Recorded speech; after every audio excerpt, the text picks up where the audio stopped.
Hello everyone, and welcome to my first video in this new series where we talk about a weapon within Bad Business and try to make the most overpowered build for the weapon. But before we get started, make sure to comment your thoughts on the different builds that I'm going to show you today, and make sure to subscribe so we can reach that 100 sub mark. And also make sure to check out my other socials on the link tree if you're interested in that sort of stuff. So yeah, let's get started, and if you want to skip to the different builds, you can do that as well, because there'll be timestamps in the description down below. So the weapon that we're going to be talking about today is the XK416, which according to the Bad Business's wiki is the starting assault rifle in Bad Business, and is equipped as a primary weapon of Loadout 1 for all new players to the game. And this gun was originally added to the game on the 17th of October 2021. The weapon was originally designed for medium range, but comes with a wider variety of attachments that can make it fit for different roles. And the XK416 was originally based off the HK416 from real life, as seen from the Guns of the World's video on the HK416, which is linked down below in the description. The XK416 has 4 different ammo variants that we'll be making a build for each ammo variant today, and I'll be giving my thoughts on each variant.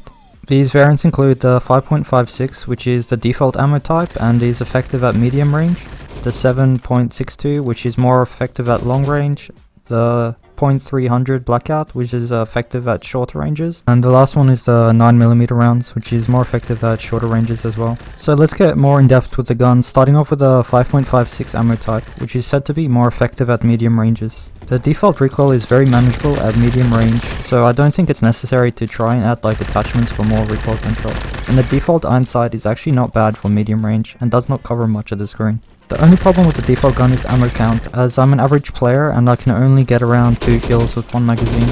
So with this information, let's try and make a loadout for the 5.56 ammo that still works around medium ranges. So after messing around with the different attachments for a few hours, the first attachment I added was the 60 round extended magazine, as this allows me to get more kills with one magazine at a time. The next attachment I decided to add was the oil can silencer, as it gives me suppression and more damage range. And I honestly thought this gun was perfect like this. But I still had 3 attachment slots left, so the other attachments I added were the coyote sight, as it's the sight I'm most comfortable with using. And the next attachment was the ranger grip, as it made the gun feel even more like a laser and its drawbacks were not really that bad. And the last perk I added was lightweight, as it would increase my mobility a little bit more. And yeah, that's it for my build for the 5.56 ammo. Now let's move on to the 7.62 ammo type. So let's go more in depth with the default gun with the 7.62 ammo type, which is said to be similar to the MRs and should be more used in longer ranges. So the default gun with the 7.62 ammo is actually very good due to the one-shot headshot capabilities. Although the big problem with the default gun, in my opinion, while using this ammo type is that the iron sight struggles to be shot at longer ranges,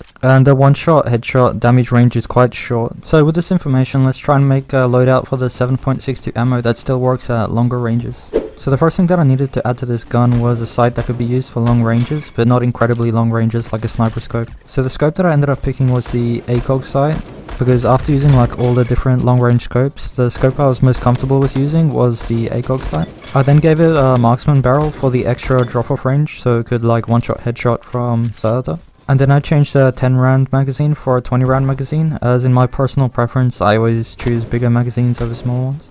I then chose the quick drop perk to increase my ADS speed and had the invader stock, as it increased my mobility and recoil control without compromising anything else.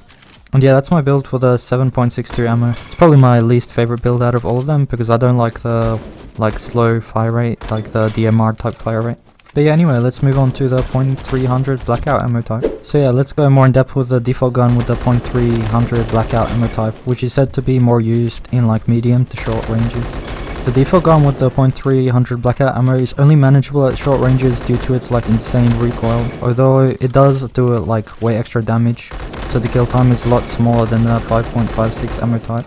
Although similar to the 5.56 ammo, the iron sight is quite good for this ammo type due to it being used in short to medium ranges. So with this information, let's try and make a loadout for the .300 Blackout ammo that still works around medium to short ranges. So the first thing I did was put on a ranger grip attachment, and this noticeably improved the recoil of this weapon to the point that it was actually usable at medium ranges. I then put on the granulated tape grip to also increase the recoil control even more. I also then put on the marksman barrel as it gave me increased recoil control as well as increasing the damage range of the weapon. As after testing like different weapon attachments for a few hours, I thought that the damage range and recoil control was more important to me than like mobility. I then put on the invader stock that increased my mobility as well as increasing the recoil control some more. The .300 Blackout ammo probably took me the longest to build like a loadout for, but this was the most comfortable loadout for me. And yeah, that's my build for the .300 Blackout ammo. So now let's move on to the 9mm ammo type. So yeah, let's go more in depth with the default gun with the 9mm ammo type, which is said to be more used at like shorter ranges. So this build will mostly be themed around short ranges. The default gun with the 9mm ammo is basically a full-on laser beam, as the recoil is basically nothing and the little recoil there is incredibly easy to control. Although the only problem is the damage drop-off range is really small and you basically have to get right up to the other players to have any chance at killing them. And again, the iron sight is actually quite good for this ammo type, as you are not expecting to use it at any like medium to long ranges. So with this information, let's try and make a loadout for the 9mm ammo that works around short ranges, as that's what it's good at. So the first thing I did was put on a marksman barrel, as it increased my damage range, as the 9mm ammo has a very short damage range. I then put on the lightweight perk to increase my mobility, and then I put the lightweight stock on as it increased mobility even more. And basically at this point the gun was like extremely overpowered and was already my favorite build out of all the others, as it like genuinely felt really good to use. But I still had one more attachment slot, so the last attachment I picked was the monolithic silencer, as it increased my damage range even more and made the build feel even more overpowered, as well as adding suppression to my gun. And yeah, that's all for my 9mm ammo build. And yeah, that's also all for today. So if you enjoyed this video, make sure to leave a comment on your thoughts on the build, and make sure to leave a like or a dislike, and subscribe so we can reach that 100 subscriber mark. And yeah, make sure to check out my link tree if you want to check out my other socials if you're like interested in that. And yeah, that's all for today. Take care, bye bye.